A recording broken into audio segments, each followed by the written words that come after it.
Assalamualaikum warahmatullahi wabarakatuh dan salam sejahtera. Kami dari kumpulan 2 Ibnu Qayyim ingin membentangkan inovasi Smart Ecobin dalam Virtual Innovation Competition Malaysia sebagai wakil Sekolah Menengah Kebangsaan Sungai Layar di peringkat antarabangsa. Penyataan masalah. Pengurusan sisa pepejal di sekolah dan kawasan awam masih kurang berkesan. Antara masalah utama ialah: pertama, murid enggan menyentuh penutup tong sampah kerana faktor kebersihan. Kedua, sampah sering tidak dibuang dengan betul menyebabkan bau, pencemaran dan pembiakan serangga. Ketiga, tahap kesedaran terhadap kebersihan dan teknologi hijau masih rendah. Keempat, tong sampah konvensional tidak mesra pengguna dan tidak menarik minat murid. Oleh itu, satu inovasi tong sampah pintar yang automatik, mesra alam dan berunsur teknologi perlu dibangunkan. Pengenalan. Smart Ecobin ialah tong sampah pintar yang menggunakan elemen pengaturcaraan Arduino dan sensor untuk membuka dan menutup pintu secara automatik tanpa sentuhan. Projek ini menggabungkan teknologi digital, koding Arduino, elemen STEM, pendidikan alam sekitar, alam kebersihan dan kelestarian. Projek ini sesuai diaplikasikan dalam persekitaran sekolah sebagai alat pembelajaran dan kesedaran hijau.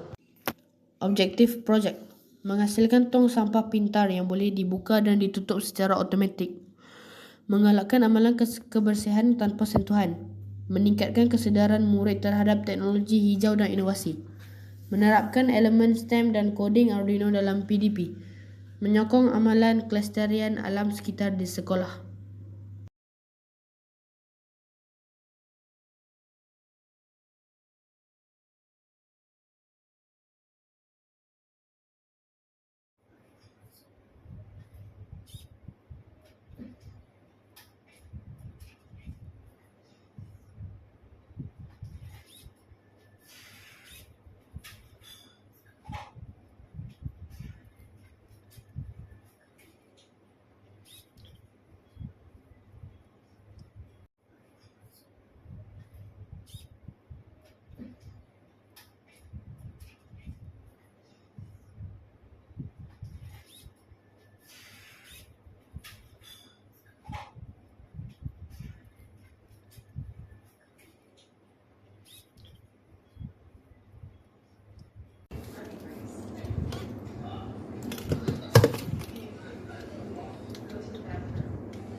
Kelebihan projek inovasi: mengurangkan sentuhan fizikal, lebih bersih dan selamat, mesra alam dan boleh guna bahan kitar semula, menarik minat murid terhadap teknologi dan inovasi, sesuai untuk PDP, RBT, Sains, STEM dan Pertanian, kos rendah dan mudah dihasilkan, menyokong pembelajaran abad ke-21.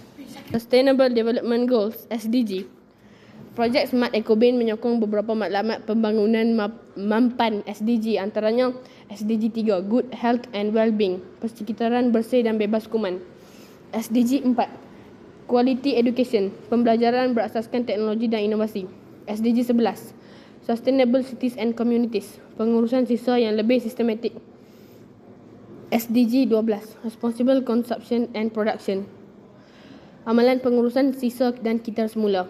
SDG 13, Climate Action, mengurangkan pencemaran dan menyokong kelestarian alam. Kesimpulan, Smart Ecobin merupakan suatu inovasi praktikal yang menghubungkan teknologi Arduino, kesedaran alam sekitar dan pendidikan STEM.